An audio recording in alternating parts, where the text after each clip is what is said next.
5 match there for Erik Smith was actually in his favor because game 1 he's a dog against shields, but he can sideboard into a lean killing machine, which he was able to do, and win the match. So we are underway here in the finals between Erik Smith and Andrew Tenjum. Smith, your 7 seed, Tenjum, your 8. So Smith will be on the play. He's going to start off with an Overgrown Tomb. There's a Cavern of Souls, and we're going to see a Scavenging Ooze to start the show. Both these players, the 7 and 8 seeds, actually have lost all the die rolls up to this point, but have been able to, come back in the later games or just not care. Sun Petal Grove for Tenjum, followed up with a Voice of Resurgence, and I think we're going to see just a lot of standoffs between green creatures just going back and forth and back and forth. Brian Kibler is probably pretty happy somewhere seeing 2 green decks here in the finals. Yeah, what we see a lot of times in these green mirrors is it's not the early plays that matters, it's those trump plays, the cards that will win if left unanswered. So when I think about that, we're thinking about things like Mizium Mortars and Thundermaw Hellkite from Andrew Tenjum. From Erik Smith, we're looking at things like Olivia Voldaren and Bonfire of the Damned. Now, oddly enough, you see 2 players here who were stuck on 2 lands. Smith actually drew his 3rd land this turn, but he missed his 3rd land drop for a moment. Yeah, this is turn 4 right now, so both players hit their, both players missed on their 3rd land. The question is, will Tenjum be able to, keep pace with Erik hitting his 3rd land here? Kind of a stinky Dreadbore there from Smith, but the idea behind this is, I'm going to take care of that now. I'll remove that Voice of Resurgence to Scavenging Ooze, and I'll be perfectly fine. As here's a 3rd Voice of Resurgence. The Elemental token is a 3/3 now, and Smith is just going to take it on the chin, go down to 13, and looks like he's going to pass the turn back. Yep, now remember that Cavern of Souls was set to human, which is a pretty big tell that Erik Smith has Huntmaster of the Fells in his hand. So, despite the fact he's at 13, Andrew Tenjum has to know that damage is going to be fairly short-lived. Speak of the devil, and it shall appear. Huntmaster of the Fells, its friend and 2 life, will be joining the party to maybe do some trading with these elemental deers, but they'll leave behind some larger elementals that Smith will have to deal with. So let's see what kind of blocking he's going to do on this turn, if any at all. Yeah, I mean, if you're Erik Smith, you have to be careful about killing these Voice of Resurgences. You want to make sure that the elemental tokens won't kill you. I think his best weapon right now on the board is that there's Scavenging Ooze in play, and there will be at least 2 creatures in the graveyard, so he'll be able to make the Ooze into a 4/4, and hopefully even bigger so that it can start answering the elemental tokens. But until he does that, he could take a lot of damage off these elementals. A good attack here from Tenjum. He gets in with all the creatures. You see the Wolf try to block the Voice of Resurgence. Gorkline Rampage is going to make that a poor block. Going to get a bunch of damage through, but Blood Rushing and Gorkline Rampage on Matthias is not a spell, so Ravager of the Fells, so long as Smith does remember, he almost didn't for a second there, is going to flip, can take down a Voice of Resurgence, and an Elemental token is going to come out now. There's a 3/3. Well, 6 is a really low life total here. You see Erik Smith drew a Thragtusk, but he does not have that last land he needs. So he really just needs to survive until he can cast this Mizium Mortars in his hand, or this Thragtusk, or just somehow get his life total under control. He's far enough ahead that as long as he doesn't die to these Voice of Resurgences, he should be looking pretty good. I'm actually liking how this turn lines up for Smith here. He's got a Mizium Mortars that he can cast. You saw him move the Summit over with the Cavern of Souls. The green mana and Overgrown Tomb and Woodland Cemetery on the left. That means he has 2 activations from Scavenging Ooze that he can target 2 of Tenjum's cards, make that into a 4/4, but most importantly, gain a bunch of life. So what is he going to kill with the Mortars? He'll take care of the Elemental. Yeah, and this is a good move because it's a life-saving move, and that it saves him life points. If you hit the Voice of Resurgence, the last one, there'll be 3 elementals, and if Andrew makes a creature, suddenly you have a bunch of 4-power creatures, and Ravager can't eat those creatures. Ravager trades with those creatures. Pretty aggressive attack here with Ravager. Going to get into the red zone here. Means he has 1 blocker on defense, Scavenging Ooze, which can turn into a 4/4. That's really an aggressive attack there. I think part of it is he wants to get Andrew's life total low enough so that he probably knows that once Andrew hits the 3rd land, we're going to start seeing things like Luxodon Smiters, Boros Reckoners. Erik wants to seize this opportunity with his opponent being stuck on 2 to do as much damage as he can now. I like the activations here before the block with Scavenging Ooze. He's going to go up to 7, remove the Rampager, go up to 8, remove a Voice of Resurgence, and then decide what he wants to block. Well, he has to hope there's not another Gorkland Rampager. Bad news, there is, and that's why I'm with you. I didn't really like the attack with the Ravager of the Fells because, that thing's back on defense. Things are a little bit different here. Now the Ooze is gone. It did gain him some life, but 4 trample damage plus 2 regular means that Smith right now should be at 2. And Bonfire of the Damned off of the top is going to turn things around here for Smith. Really good miracle here for Erik Smith. It takes care of both of Andrew's creatures. Andrew drops to 11. Has no way yet to push across that last 2 damage. I do think he has one in his hand, though. He's going to make a Boros Reckoner.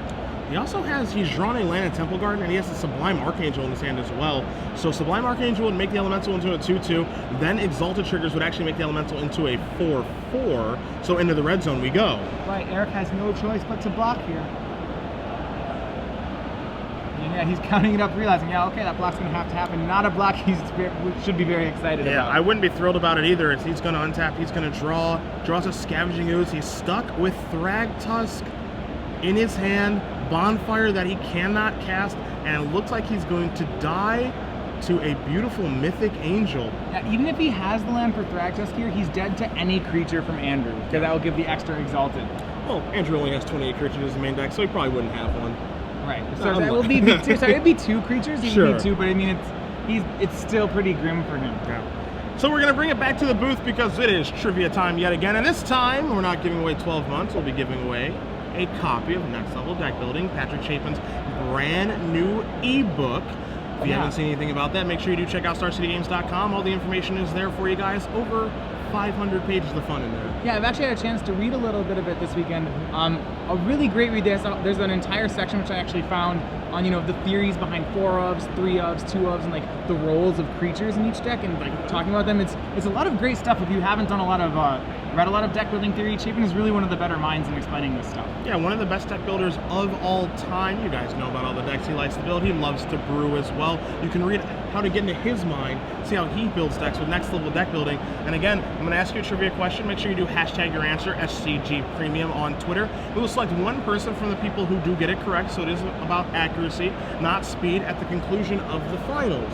Right. So, the question for you, my friends. Erik Smith, 5-3 in Standard, 7-0-1 in Legacy this weekend. Right. One of the best Legacy records of the entire weekend. The question for you is, what is the Legacy deck that he played to go 7-0-1 with? Hashtag your answer, SCG Premium. We'll announce the winner at the conclusion of this round, and that person will get a copy of Next Level Deck Building. Actually, it's a pretty interesting Legacy deck. I don't believe we ever got it on camera, but No. a really great list. And it's a pretty rare deck to actually see. It's starting to pick up a little bit over the past month or so, and it's making its way into Legacy format. We've got a Legacy tournament to cover after this, so maybe we'll see some of it this weekend. All right. Let's take a look at the sideboards, my friend. Erik Smith, you're down a game. You'll be on the play. Jund versus Naya. Tenjum up a game. He's kind of been slicing and dicing his way through this top 8. 3-0ing Jerry Thompson, beating Michael Braverman 3-1, the top seed. Yeah, he lost his very first game to Michael Braverman, and since then is on, I believe, a 6-game win streak. A bit of a heater. Erik Smith's going to try to derail that. He's got a Golgari Charm. He's got 2 copies of Curse of Death's Hold, an Underworld Connections, 2 copies of Pillar of Flame, 2 Liliana the Veil, a Barter in Blood, 2 Duress, 1 Rakdos' Return, a Sire of Insanity, 2 Lifebane Zombie. Outside of Lifebane Zombie, which I think is an obvious inclusion, anything jumping out at you here? Well, this matchup's pretty fast. You have to think that once one player establishes board presence and then gets ahead on the board, the only way the other person comes back is off something like Bonfire of the Damned. So you really want cards that hit hard right away. Things I could see you using a Barter in Blood to do that as well. Okay.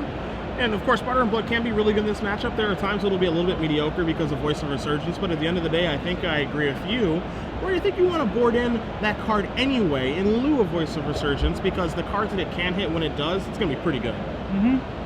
Take a look at Tenjum's sideboard here. 2 copies of Ratchet Bomb, 2 Zealous Conscripts, 2 Burning Earth, 3 Boros Charm, 2 Rave Revelation, 2 Blasphemous Act, 2 Pillar of Flame. We'll go a little bit slower here because I think there's some very interesting options here for Tenjum. The first one being Blasphemous Act against Jund when he has Boros Reckoner in his deck. How do you feel about that? Well, so Andrew plays 28 creatures to Erik's 14. As a result of that, the Blasphemous, a sweeper isn't really what you want to be boarding in this matchup if it was only a sweeper. Now, there's a second element to Blasphemous Act, and that it does combo with Boros Reckoner to deal 13 damage. So then let's talk about whether or not that's a strategy he wants. That's usually good against when there's a deck where you'll stall out and you need some extra way to win in the end. Erik Smith has a lot of pinpoint removal to blow out that play with, to kill the Boros Reckoner with the Blasphemous Act on the stack. So even if he assembles the combo, it's not a guarantee that it would work. I'm guessing it's a little ambitious then on both fronts. I don't really like it as a sweeper. I don't really like it as a combo kill. Because of that, I don't know if it's entirely great in this matchup. All right, we'll take a look at Zealous Conscripts. Again, you mentioned that there are only 14 creatures here in Smith's deck. All of them are pretty good, though. Thragtusk, Countermatch to the Fells. We'll call it a Ravager of the Fells in a perfect world. Olivia Voldaren and Scavenging Ooze. All cards probably worth taking with Zealous Conscripts. Additionally, Conscripts removes a blocker out of the way, and it does have haste, so it represents a healthy amount of damage. How do you feel about that here? Conscripts is a lot better in that sort of situation. When you're the person with more creatures, then you usually can assume that the other player is playing less creatures but larger creatures. So something that can remove a blocker for a turn is really a powerful weapon. There'll be a board state maybe where Andrew has 3 creatures that are being held off by something like a Thragtusk or an Olivia, and then you could see a Zealous Conscripts actually just be able to swing for the win in that situation. And last but certainly not least, Burning Earth, a card that mono red decks and red aggressive decks are going towards beating Jund. You're not going to find a lot of copies of this in Tenjum Sideboard. There's only 2 of them, but do you like that still here as you see Tenjum's going to take a mulligan to 6? Smith can't get rid of it okay. if it hits the table. That said, Erik, so as we know, Burning Earth's really good against blue, white, red because they essentially have to get rid of it. They can't just, maybe if they're at 13 you play a Burning Earth, they can't win the rest of the game on 12 mana. That's unreasonable. Jund can win the rest of the game on 12 mana in those sorts of situations. It would prefer not to. Okay. It's probably still worth boarding in, but it's not as strong as I think it would be against a Revelation deck. Okay. And again, for Tenjum, you take a look at his mana base. He's got 2 basics of his own. He's only got 2 forests. You take a look at Smith's, he actually has no basics. So by playing a Burning Earth, you're going to kind of have that Mana Barbs type effect that we've seen from red decks in years past, where they play a Mana Barbs against the deck they're supposed to play it against, and all of a sudden, shoot, I need to actually cast a spell to be able to win the game because my opponent played a Thragtusk, which he took 5, but then he gained 5, and now I need to be able to catch back up and deal myself damage, and it can actually be detrimental to himself. So I'm interested to see if he boarded those in this matchup, or maybe he's only using them against blue, white, red, and Esper. Yeah. Well, the danger of boarding in something like that is it's a card that doesn't affect the board. As we saw in that last game, being ahead on the board was really important for Andrew Tenjum. That's how he got the last game. Overgrown Tomb to start here for Smith. Tenjum happy enough with his 6 cards, draws an Avacyn's Pilgrim for the turn. Timely, I would say. A Stomping Ground's going to come into play untapped, down to 18, and here is the Pilgrim. Nothing like only drawing your mana creatures on turn 1 when you need them. Smith here with a Blood Crypt, so no Farseek, no quote God draw here from Jund. Tenjum going to be able to keep up, draws a Myzium Mortars for the turn, so he does have an answer to a Countermatch to the Fells and Olivia Voldaren. In comes that Avacyn's Pilgrim. Here's a Voice of Resurgence as follow-up. So an aggressive start here for Tenjum. Yeah, yet again we see that Voice of Resurgence coming off from Tenjum as he's able to get ahead in the early game. This time though, there's a good response from Erik Smith. That's going to be a Lifebane Zombie. Especially against this mulligan, he's really leaving Andrew with very few threats. Yeah, Lifebane Zombie is going to reveal a Sacred Foundry, a Scavenging Ooze, a Temple Garden, and a Myzium Mortar. So there goes the Ooze, as Tenjum's going to untap and draw. He will find a mystery card. It looked like it may have been a land. I think it's a Gavany Township. That is exactly what it's going to be. So, are we going to come in with that Voice of Research? It's going to come in with both guys saying, hey, Lifebane Zombie, feel free to trade with whatever you want to. I'm not going to Myzium Mortars you. And interestingly enough, Erik Smith decides not even to block the Avacyn's Pilgrim with his Lifebane Zombie. It seems that he has after clearing out that creature from Andrew's hand, he has a pretty big willingness to just race here. And I like that, especially as we know, Andrew doesn't know, Erik has that race on the back of, I believe not 1 but 2 Thragtusks. There are 2 Thragtusks over there. There's also a Kesset Wolfrun to really speed up the damage race in the further turns, as in comes Tenjum with that Voice of Resurgence, threatening Gavany Township activation. That's what we're going to see. So the Voice will deal 3, the Pilgrim will become a 2/2, and Tenjum is content passing the turn back. But Smith, as you did mention, is going to be able to get that life right back here in the form of a Thragtusk. Right, the Gavany Township activations are a little scary, but it's unlikely that the Gavany Township will pump a creature large enough that that Thragtusk won't still be able to trade with it. Erik does have this clock because he has an Intimidator in play. It's going to probably eventually force this Myzium Mortars out of Andrew's hand. Yeah, I really like to see Lifeborn Zombie in action, and the reason for that is because exactly what you mentioned, this Intimidator, everything that it's doing, here's a Myzium Mortars with Overload, going to clear those things out of the way, but it got a spell and dealt 6 points of damage. That's a good investment in 1 card. Right. it'll be interesting to see whether or not Andrew wants to trade away this Voice of Resurgence. My guess is he won't, but it actually looks like, yeah, he's offering the trade. Now, in this situation, Matthias, because your guess is that he wouldn't, would you want to make that trade if you're Tenjum or not? Well, it really depends on what the last card in my hand is. The Elemental has the potential to be a lot bigger, but at the same time, you're giving up half a creature, okay. Which is like, I might just want that extra life that's afforded by having the Voice in play. Here is the Boogeyman in Olivia Voldaren. Mizzy and Mortar's no longer in Tenjum's hand. I was going to say exactly that. This was the intention all along from Erik Smith. He was trying to clear the way for Olivia Voldaren. And now the card that Tenjum drew this turn to go along with the Voice of Resurgence in Temple Garden is a Burning Earth. And this is the situation that you had talked about. Okay, if he's ahead a little bit, then playing Burning Earth here is okay, but I think we're at parity, or even you could argue that Erik Smith is ahead, being at 18 life versus Tenjum at 12, and having an active Olivia Voldaren, where is Burning Earth really very good in this situation? This is close. Burning Earth's reasonable because now it costs 7 life for Erik to ping and steal a creature. That said, once Erik pings and steals just one creature, that may even be enough to win the game, so he might still do it, and if he does in that situation, I don't think the Burning Earth is very helpful. Yeah, Burning Earth is this very interesting card. Its power level is undeniable, but it's situationally good. And like Tenjum, we're not quite sure if it's the situation necessary for it to actually be good in. As you see, Tenjum is going to play a Voice of Resurgence pre-combat, it looks like. Yeah, it looks like he's going to go for the Burning Earth play. Just probably for lack of something else to do. He can't, the other line is for him to try to face off with an Olivia Voldaren. That's a play I certainly don't like. That's an unenviable position, trying to beat an active Olivia Voldaren when you don't have a removal spell. Staring that thing back in the face is nobody's friend. And you see, he's got a land in his hand. He could play the land and activate the township too, but he's going to get in with everyone. And it looks like he might be threatening, hey, I've got a Gorkland Rampager. I had 2 last game. I've got 1 this game. I dare you to block. Yeah, I mean, if Erik's hand is a bunch of lands and an Olivia Voldaren, Andrew can sneak some damage by right here. And I think he did. Erik took all of it. Erik can't afford to lose this Olivia, and a really aggressive play by Andrew. Yeah, one of my favorite things in Magic when playing an aggressive deck is sneaking through damage and representing combat tricks that I don't have in my hand, but they do exist. Hopefully my opponent will give me some credit for it. This time, Smith does, a little bit scared, of a Gorkland Rampager. So now Tenjum, going through the math a little bit, can I afford to play a Temple Garden untapped and slam a Burning Earth? It looks like, Matthias, the answer is going to be yes. So Andrew drops to 10. He's going to make the Burning Earth there. Yeah, in response, Erik's going to go ahead and ping that Voice of Resurgence. Good choice, as that Voice of Resurgence is going to be a vampire now, too. So Burning Earth plays just a mana barbs in this matchup. Neither player playing any basics in play. I think for me the question is going to be, I don't know that Andrew actually... I'm curious of who's actually winning the race right now. So here's this really interesting thing.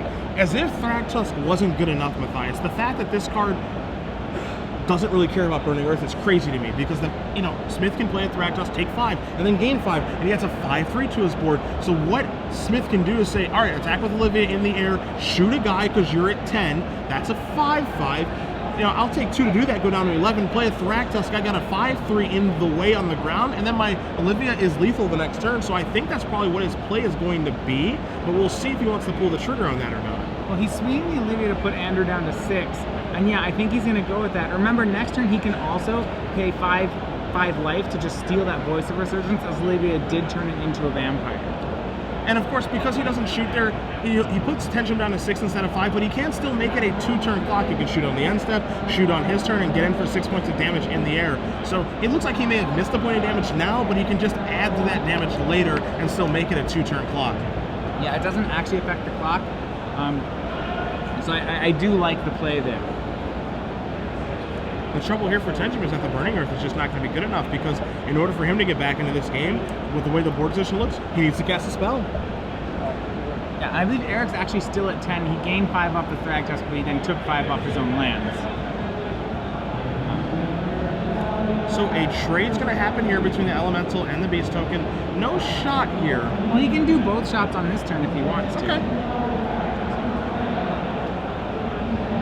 I think if you're Smith, you go for the win, right? Is there anything that you're terribly afraid of to make you not want to go for it? I mean, I don't think so.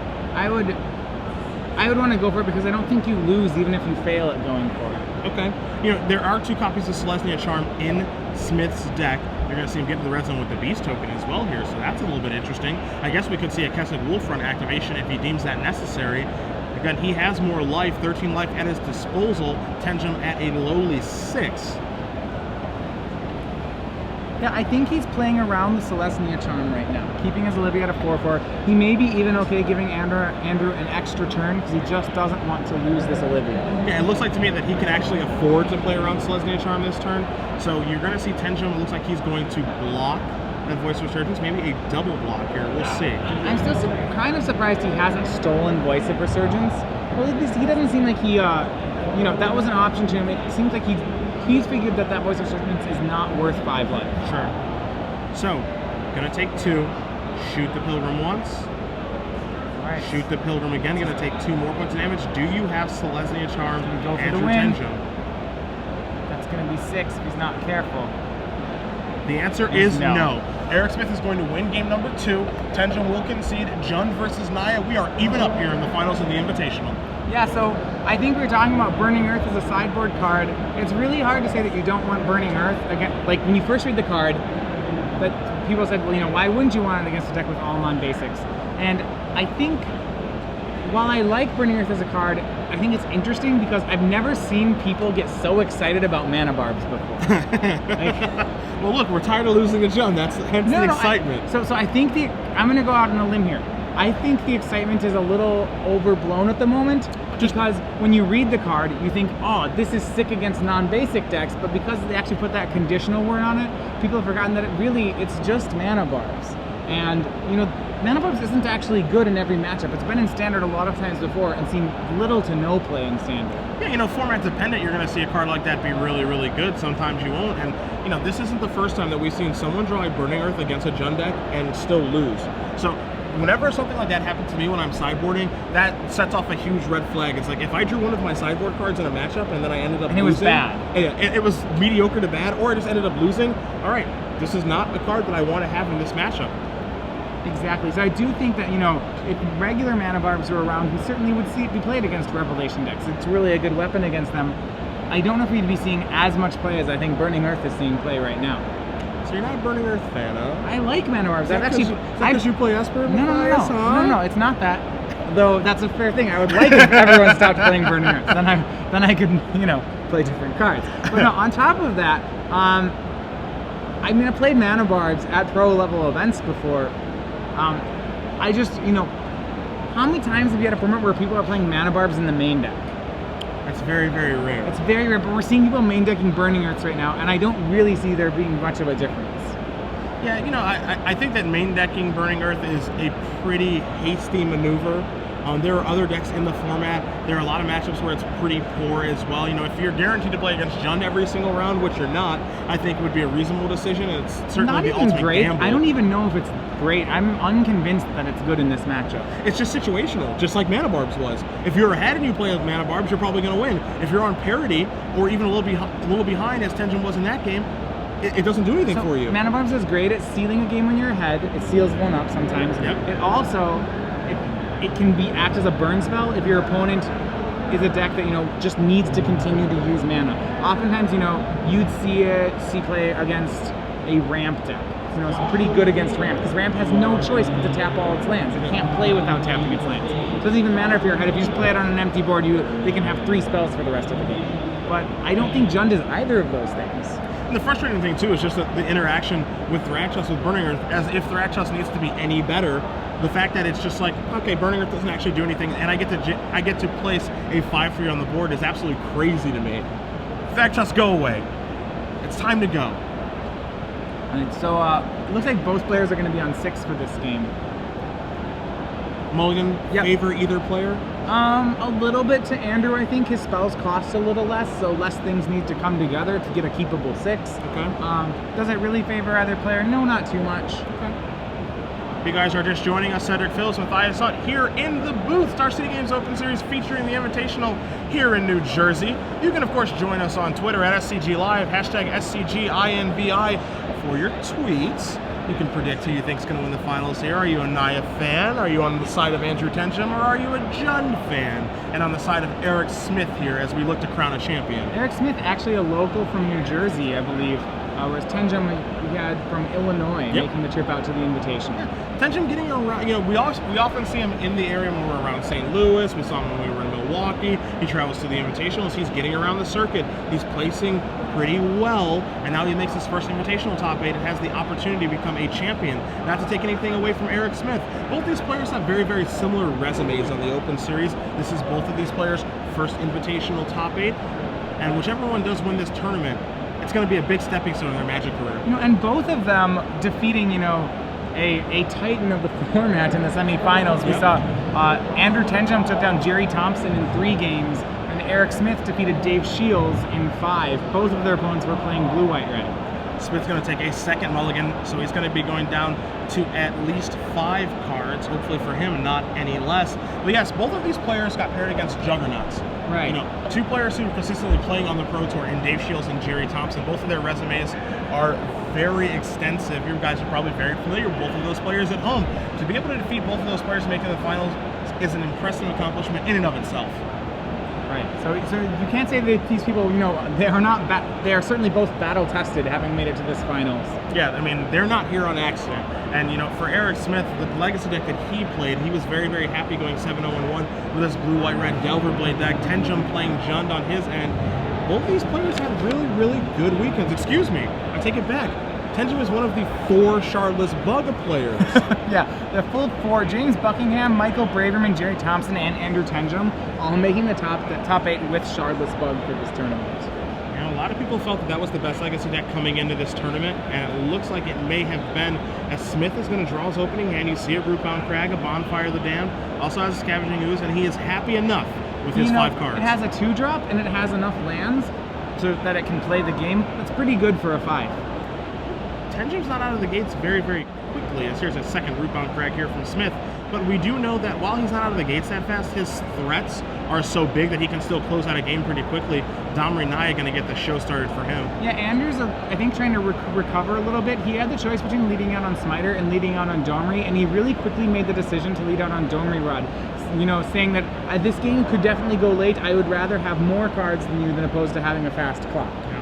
So he's going to be able to keep upping the Planeswalker over the course of this game, get to that emblem. We saw him get to the emblem against Jerry Thompson in Game 1 of their semifinals match. And that emblem is borderline unbeatable, as here's a Loxodon on Smiter, going to fight that Scavenging Ooze with the Domri, play a Forest, Absence Pilgrim, and pass the turn back. Right, so Andrew has taken the fact that his opponent has missed the second land drop and really he's taking it to the bank here, getting rid of his opponent's blocker, just continuing to develop his board state. Smith draws a Blood Crypt for the turn. Does he want to play it tapped or untapped? Can he afford to take 2 damage at this juncture? And does he have anything to do with it? If he does, as there's a Scavenging Ooze, he's going to go with it untapped. A Loud Declaration and a Tragic Slip if there ever was one. Yeah, I mean, you'd have to have a read on Tragic Slip here because he didn't leave up green mana. Yep. And that's a really big tell because you'd think, wait, Scavenging Ooze should be eating Scavenging Ooze, eating the ooze in the graveyard to get bigger. So yeah, I think Tragic Slip, this is definitely a read on Tragic Slip. I don't think it's too difficult for Tenjum to play around in this situation. He's going to get in with the Elephant. Ooze going to not block. That puts Erik Smith down to 14, and Andrew continues to develop his board presence. What we mean here is, if you count the number of permanents on the board, Erik has 1 to Andrew's, 3.5. I would count the mana creatures, not a full threat, but Andrew's a full 3 threats on the table. Yeah. Again, Tenjum's deck isn't one that's going to bust the walls down. He doesn't have Flint of Core. He's not an aggressive Naya Humans deck with the board or like a Blitz type strategy. But again, his threats are so efficient and they're large. Smiter's a 4/4, Reckoner's a 3/3 that's incredibly difficult to block, that he can actually close out games pretty quickly. And don't forget about Thundermaw Hellkite. That's probably looming somewhere within his 60. Alright, so on Andrew's turn, we see he does have that Gorkland Rampage in hand, also as a combat trick. He's really just doing this thing with that Naya. This is the Naya game plan. It has so many efficient, powerful threats at 2, 3, and 4. I love the Voice of Resurgence play pre-combat. We saw him do this a lot against Jerry Thompson, because if Smith is going to cast a Tragic Slipper, a Putrefier, or a Doomblade, you're going to give me an Elemental token to do that, and it's going to be around 4/4 or 5/5 status. Ooze looks like it's going to get in front of the Smiter, remove the opposing Ooze. Going to gain a life for the moment. It gains life, and it's just a chump block. He just did that just to gain 1 life. He'll take 3 more here, you know, dropping him to 12, but I think more importantly, he's now down 4 threats to 0 on the board. Can't even afford a Tragic Slip right now. What do you Tragic Slip if you're Smith?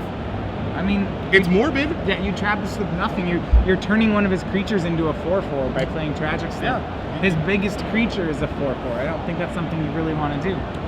Farseek here, a little late for Erik Smith.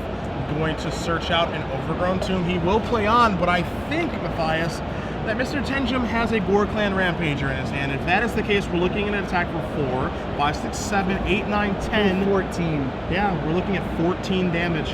Not to mention, you actually have more than 14. You have 18 with the Domery Rod fight. Andrew could force his creatures to fight the Reckoner and then shoot that damage for the... So, yeah, he could do a full 18 on this attack. So I don't think Erik Smith is going to get an untap. I don't think he's going to get to see another card this turn. Tenjum going to turn everybody sideways. Smith lifts up his pen, says, do I get another turn? Tenjum says, I don't think so. No. Blood Rush, a Gore Clan Rampager. We're going to be going to game number 4. Andrew Tenjum up 2-1 over Erik Smith playing Jund. All right, so this is Andrew Tenjum knocking on the door of winning his first invitational top 8. One more. Just needs one more win, and he will be the invitational champion. He'll win $10,000. He'll hoist a trophy, and his likeness will be on a card. I asked Tenjum, what likeness do you want to be if you do win? And he says, I want to be a Voice of Resurgence token, man. I've been chopping people up with that bad boy all day long, and I want to have my face on there. So that's what we might see if we can win one more game. Considering how much of Voice of Resurgence we've been seeing in this finals and in the match before, it seemed to be a pretty fitting token. Yes, I absolutely agree. Voice of Resurgence was paramount for him against Jerry Thompson, as it's supposed to be against Blue White Red Flash, and you know, your Esper and just overall your Hollow Fountain Glacial Fortress strategies. And to be fair, it's actually looked pretty good against this deck. A lot of people think the Voice of Resurgence isn't good in the mid-range mirrors, and while I don't think it's great, I think there's the mid-range mirror that it's bad against is Junk Reanimator. I think it's perfectly acceptable against Junk. Well, in Junk Reanimator, creatures don't really attack. Yeah. It's really just this Junk Reanimator tries to board stall until it plays Mythic Rares, and I think that's why you see, you know, a card like Voice of Resurgence, which is just a vanilla creature followed up by a larger vanilla creature, not as relevant. But in the Jund matchup, as you've seen here, both decks are attacking each other. They're trading creatures. There's combat, and a 2/2 that later on turns into, you know, a 3/3 or 4/4 is a pretty good card. It follows the path of, you know, undercosted 4/4s, which is really kind of what Naya's doing. Yeah, that's basically what this deck is based around. Just undercosted, efficient threats, trying to get your opponent dead. Let Domri allow you to keep drawing those undercosted, efficient threats, and hopefully they're good enough to take the game down. For Andrew Tenjum, that strategy's been working out pretty good so far this weekend. Yeah, absolutely. So you see the sideboards up on the screen yet again as we go into game number 4 here. Again, I don't feel like much is going to change. Neither player has really gone back to their sideboard. They are just both shuffling very quietly here. And, you know, I think that Burning Earth maybe should go back to the sideboard for Tenjum, but if it isn't broke, don't fix it. He is up 2 games to 1. Would you change anything? Or maybe we overlooked something? Nothing in particular. I really, you know, neither player has seen very many board cards out of the other person. Andrew saw that Erik Smith is playing Lifebane Zombie. He saw that one out of the board. Erik saw Burning Earth out of the board from Tenjum, but otherwise players have both just played main deck cards, and neither one of them has a particularly good answer to the sideboard card they've seen. So I think as a result of that, I don't know if there's a reason that any player would be changing what they're doing. Alright, so game number 4, Erik Smith will be on the play with his Jund deck, trying not to mulligan down to 5 again. Tenjum on the draw with Naya. Let's see how happy Smith is with this 7. Alright, so this time we get another full game that's fully equipped. We get a 7/7. Alright, Blood Crypt, Temple Garden. There's a Woodland Cemetery. Now here's the God Draw in Farseek. Yeah, well, the Farseek, especially on the play for Jund, I really like in this matchup, because like I said, Andrew's threats are on the curve at 2, 3, and 4, whereas Erik's threats tend to be more 4 and 5. So when Andrew Farseek's on the play, you know, he'll make his first threat on 4 this turn, most likely. Andrew make his first threat on 3 on his turn, and suddenly both players are making threats at the same pace, and then because Erik's threats are a little bit bigger, it really favors him. Now this is a big play here from Smith. The Life Bane Zombie is going to show a hand of Thundermaw Hellkite, locks it on Smiter ×2, a Rootbound Crag, a Gore-Clan Rampager, and a Domri Rade. Now this is a really, really nice hand from Tenjum. He's got action for the rest of the game. Yeah, I mean, this hand has 17 power worth of creatures in it and a Planeswalker. Yeah. And can cast all of them on curve. So it's, you know, a pretty scary hand to be looking at across the board. He may just probably take a Smiter, well, he can't. It's interesting. I think he may not take a Smiter because he can't actually stop Tenjum from casting a Smiter. So he has definitely taken Gore-Clan Rampagers, which is what I believe we'd see him take. Yeah, I think if I'm in this situation, you know, depending on Smith's hand, we know he does have a Thragtusk and a Putrefy. I think I would take the Rampager just because it's like this unique effect. It might be a little bit difficult for me to play around depending on how the pacing of the game is going to go. Yeah, if there were only one Smiter would be a great pick. Easy take. Then he doesn't have a 3-drop, but you know he's going to make a turn 3 Smiter no matter what. Yep. And once you're on turn 4, Rampager is just kind of a better Smiter. Yep. So, Last Smiter's going to come down from Tenjum. We knew that was going to happen. Here's a Dragon Skull Summon here for Smith. See if he's going to go with one of those 2 Thragtusks that he does have in his hand. But I think this starts by attacking with that Life Bane. Yeah, and this is where that Farseek is so good. You see, Tenjum has the curve of, you know, Smiter, Rampager, Hellkite, where Smith has the curve of Life Bane, Thragtusk, at the exact same pace, all thanks to the Farseek. Farseek going to be a big deal in this matchup. You know, if Smith's able to take this game down and we move to a 5th and final game, you best believe that when he's on the draw against Tenjum, he's going to be looking for a Farseek hand. Yeah, on the draw, he needs it, you know. So right now, we basically have each player making their first creature, then their second, then what will probably be their third. Erik got to go first because he was on the play and had a Farseek. On the draw, he goes second if he has a Farseek making creatures, but without the Farseek, that's when he can really far behind. So Smith opts not to play a Thragtusk. He's just going to pass the turn back to Tenjum. It feels like he might be trying to entice Tenjum a little bit by playing Domri and then going to try to fight the Life Bane Zombie, but I can't imagine that that's a play that Tenjum would be interested in making just because 5 mana open against a Jund deck, you know they've got instant speed removal. Yeah, it's a little confusing that Erik seems to be ahead on the board, but he's opting, instead of playing more 5-drops to continue pressure on the board, he wants to play a more control-oriented game. And that seems to be his style in this matchup. He doesn't want to try to race creatures with Tenjum. Well, I think, you know, and I think I agree with his overall game plan, but at the end of the day, I think that with how his hand is lined up, that he needs to adjust. Well, he needs to go towards Thragtusk. Yeah, well, the difficulty here is if he doesn't have an answer to Thundermaw Hellkite, then he has to. Then playing like this is really suspect.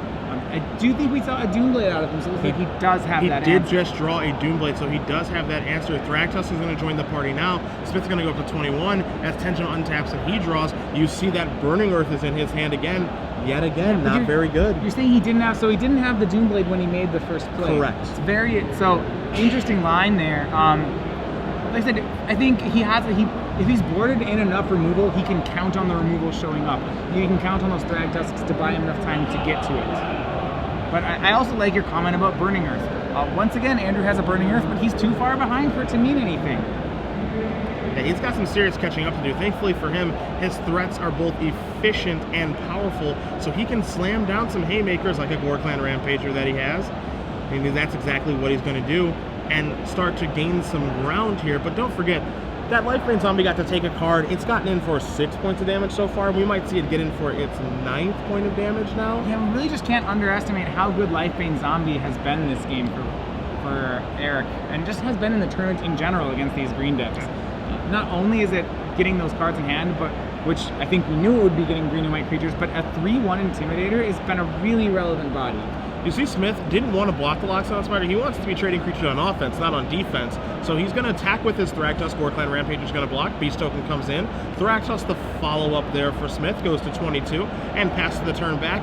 Sitting pretty much in the driver's seat right now as Tenjum is trying to catch back up and having some serious difficulty doing so. Well, he doesn't have the land, number 5, to get his Thundermaw Hellkite out. And every turn he misses on that land, he gets farther behind, as we're kind of seeing here. To be honest, he's not in the worst spot if he can trade away that trade his Smiter with say he makes a Thundermaw Hellkite the next turn, and then he trades a Smiter with a Thragtusk. He does have a Mizium Mortars in hand they can overload just to clean up the entire board. Yep. So we'll see if that's what he's going to play towards. There's Domri. That's going to fight that Life Bane Zombie. So Tenjum says, no more damage, please. He does have a Temple Garden as well. Do not forget to play that. That's pretty important to your game plan right now, Andrew. So I understand, yeah, he opted to play that fight that fight to him was more important than the Thundermaw Hellkite. I think he's going to use the Thundermaw Hellkite to clean up post-Museum Mortars.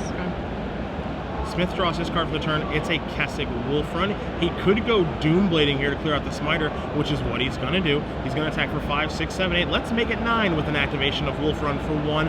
Going to put Tenjum down to 2. Yeah, Kessig Wolf Run, one of those cards that's always better than you think it is every time you play it. You know, out of John, you're just keeping mint. I think the card just gets better every time I see it. The card is absolutely incredible as Domri is going to tick up. Does it find a creature? It does in Boros Reckoner, so not bad. But does he have 2 things to do this turn? Can he play a Reckoner and Museum Mortars that token? Yeah, because he's already used the Domri, he can't... Yeah, there's actually not very many ways he can get rid of both of these. Yeah, I think the issue is that he's 1 mana short because he can play a Reckoner right now, which is what looks like he's going to do. I think he's going to play Reckoner, Museum Mortars the token, and then hope to trade the Reckoner with the Thragtusk. The problem is that the Reckoner can't gain first strike. So it's actually just going to trade. Well, so what's going to happen is the Reckoner can't gain first strike, so the Wolf Run is going to be the problem. Yes, and so right now what Tenjum is doing is he's trying to bluff a Selesnya Charm. I think he's going to put that Boros Reckoner in front of that Beast token.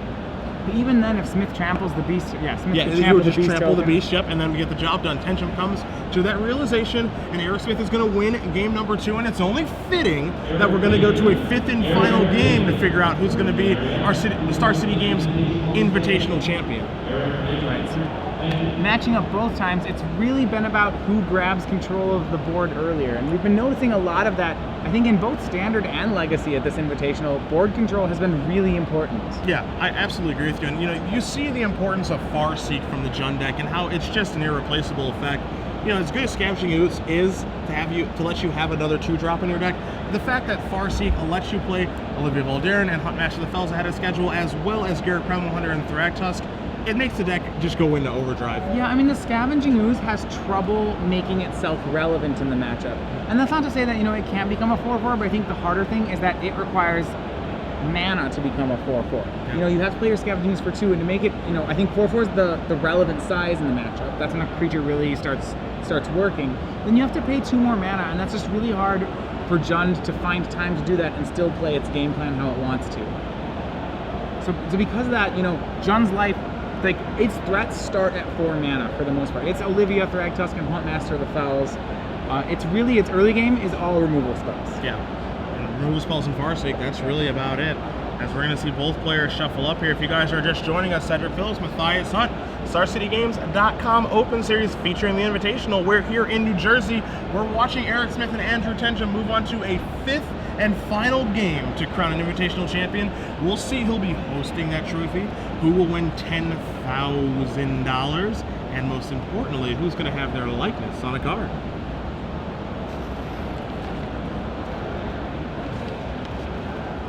So, Matthias, 1 game for it all. Who you got? Well, I guess in the previous games we saw Erik lose one of them based on a mulligan to 5. I liked Jund initially looking at this matchup, but when Andrew's been on the play, I think his draws have been unstoppable, and it seems like his deck has been the more powerful one in this top 8. I would go ahead and give this edge slightly to Andrew. If Erik Smith has a turn 2 Farseek on the draw, I'm giving it to Erik. If he does not, I'm giving it to Andrew. Yeah, the big danger, he said before, is that if Andrew starts his curve on 2 and Erik doesn't have a Farseek, Andrew can grab control of the board before Erik's in the game. Especially because we saw him do that before when his 2-drop was Voice of Resurgence. Because when Erik doesn't have a Farseek, that means he has a kill spell, and a kill spell doesn't take the board pressure off Voice of Resurgence because it still makes another creature. Tenjum's going to take a look at his opening hand. He is not happy. He's going to go down to at least 6 cards. Let's see how Erik Smith feels about his starting 7. Andrew's hand was a lot of removal spells, and which is not very good in this matchup. Jund is the removal spell deck. Naya needs to be the threat deck. If it tries to go late with Jund, it's going to find itself running into cards like Olivia Voldaren and Thragtusk, cards that it really doesn't interact very well with. You see Smith, he's going to keep his 7 cards, and I did get a glimpse. I did see a Farseek in that hand. I think I may have seen 2 copies. He looks happy, happy, happy. Well, the second Farseek out of Jund, a lot worse than the first, Absolutely. I would say. Absolutely. But having 1 is so important that if you could have 0 or 2, I'm pretty sure the answer is 2. I would say 2 as well. So, So, Mr. Tenjum, is it maybe your turn to take a mulligan down to 5 cards as Eric Smith had to? Wouldn't be the best time to do so with your tournament life at stake. Second place not bad, but I think Tenjum probably wants first. So he's looking for a 6 at least that he can keep here. What Andrew still's going to want to do is just to get a good curve in his hand. You know, he's going to be down a couple cards, which maybe means his late game won't be as powerful because he's going to be running out of cards a little bit sooner. But as long as his early game is still solid, a 6-card hand will be just fine in this situation. I've seen Avacyn's Pilgrim, multiple copies of Scavenging Ooze. There's a Sun Petal Grove as well, but how slow is his hand? It may be the only land in the hand is what it looks like to me. I would still say he's going to keep it instead of mulliganing to 5, if I were to guess. I'm certainly going to think about it, and he is going to go down to 5, so to each their own. Tenjum taking his first mulligan to 5 in this match at the worst possible time on the play in game number 5. Doesn't mean it's over, it's just going to be a lot more difficult now. Well, I think the reason you would make that play is you could keep the 1-land Avacyn Pilgrim hand, but he's almost going to be dead to something like Pillar of Flame if he keeps that hand. Yeah, Tragic Slip, either one of those cards. Heck, even a card like Dreadbore can take care of the Avacyn's Pilgrim and just make life incredibly difficult for Tenjum. Also, as you mentioned as well, Scavenging Ooze doesn't really get to the board very early. I mean, it is a 2/2, but it's not really going to be able to grow until around turn 5 or turn 6, so that's not the aggressive threat that you're looking for. And another 1-land mana creature hand, but I think by virtue of the fact that it's on 5 cards, he's probably going to keep it. And it's an Arbor Elf. It's not even Avacyn's Pilgrim. So Smith is going to draw his card. Stomping Ground. It's going to be a Blood Grip. Pass the turn back. There's a chance to hit something. And oh he hits my God, right. That's insane. He is still in the game. He gets to have his turn 2 Domri round. That is insane. Domri going up. Does he hit? And he hits Thundermaw. Okay. No, to be fair, he's a long ways away from casting it, but he has a hope. Pillar of Flame, the draw here for Eric Smith. Is he going to Farseek or is he going to Pillar? Well, Eric doesn't know yet what's going on with Andrew's hand. If he knew that Andrew kept a 1-land mana creature hand, I think he would snap Pillar. For all he knows, though, Andrew kept all lands on a Domri. Pillar it is. Pillar it is. Draw. Up goes Domri. So Andrew, it looks like with no play this turn. That could just be a land on the top. He can make a Celestia Charm Knight on end step. Yep. I think he'll probably do it just to continue to commit to the board. I agree. Here's a Farseek. Going to play Stomping Ground tapped as well as Smith. So he's going to search out a land. He's going to go up to 4 mana sources at the end of his 3rd turn. Yeah, especially Andrew knows his next draw, which is most likely a land. One awkward thing about his draw is that Boros Reckoner won't be able to be cast off whatever his 3rd land is. Yeah. Boros doesn't do anything toward getting Reckoner. But there's another thing he has in play, and that's that Domri can ultimate very soon. There's a Smiter. Did he draw a land? I think it was a Mizzium Mortar, so it's one of those few non-creature, non-land cards in his deck. Yeah, the thing that you mentioned is actually very true, though. We're almost near Domri Ultimate, though. Yeah, Domri Ultimate number at 7. Eric Smith needs a Dreadbore, a burn spell, a something. We see a Dreadbore though in his hand. And he just drew that Dreadbore to get himself out of this situation. Huntmaster of the Fells, Putrefy in his hand as well. Don't forget about that other Farseek and that Bonfire of the Damned, as here is that Farseek. Yeah, he had a couple other options if that hadn't worked out. He could have Bonfired the Domri for 2. He could have played Huntmaster and then played no spells on his turn. You know, there were options for him to deal with Domri Rod, but I think by far the cleanest option he has is the Dreadbore. Boros Reckoner, the draw for Tenjum. Looks like he has 2 of those in his hand. So I think he's going to start his turn by attacking for 2 with the Reduke token. Yeah, interestingly, Eric Smith decided to hold up Putrefy here instead of Dreadboring the Domri Rod. And it did, remember, give Andrew an extra card. Granted, Andrew is stuck on 2 lands, and Eric has 6. He's in a great position. But if Andrew starts drawing lands, it's that whole land screw versus land flood situation. Yep. You know, every turn's going to be a threat for the whole game if he gets there. All right, well, there's a land, Clifftop Retreated. It's one that can come into play untapped for Tenjum as well. So he's got some work to do. But as you mentioned, a lot of times, land screw beats land flood as soon as you start drawing land. So if he can do a little runner, he can get himself back into this game. He can get back into the game. The danger is that because he was supposed to be the aggro deck in this matchup, Eric Smith actually has stronger creatures than Andrew has. So not only does Erik have the mana advantage, but the spells he's going to play are going to be a lot better. Andrew's going to have to try to find, he'll be looking for any way to make his cards trade with the more powerful Jund creatures, knowing that if they continue to trade all game, Andrew will probably be the one with the last card standing. So Mizium Mortars here from Tenjum. Instead of playing Loxodon on Smite, do you like that play? I'm a big fan of this play. There's so much value in Erik passing the turn with the Huntmaster, letting it turn into a 4/4, killing the Knight token. Remember, Tenjum just needs to trade cards here. And by trading a Mizium Mortars for that Huntmaster, he's not letting, he's stopping Smith from getting all this value. Tenjum draws a Domri for his turn. Domri's a great card. I do think Andrew still is going to go with Loxodon Smiter. He just needs to make threats. Yeah, I think he just needs to keep making threats. I'm with you as well. I think he's got plenty of threats. He just needs to find lands and deploy threats and make it so that Erik Smith has to just kill each threat. I do want to notice that for the third time, he actually has drawn a Burning Earth once again. I think he's 3 for 3 on drawing Burning Earths in situations where Burning Earth hurts him more than it hurts his opponent. Putrefy's going to take care of the Smiter. Huntmaster that falls off the top going to come into play. Smith's last card in his hand is a Bonfire of the Damned, I believe. Yeah, so still another land miss for Andrew Tenjum. He drew a second Thundermaw Hellkite. Domri Rod finds an Absence Pilgrim. He's a little far behind because Smith's going to get so much value off this Huntmaster flip. So Smith does have a Bonfire, draws a Tragic Slip for the turn. He can attack here for 2, 4, 6. Could Bonfire for 3, that'll make it 9, put Tenjum down to 2, and then threaten a Huntmaster flip for the rest of the game if he wants to.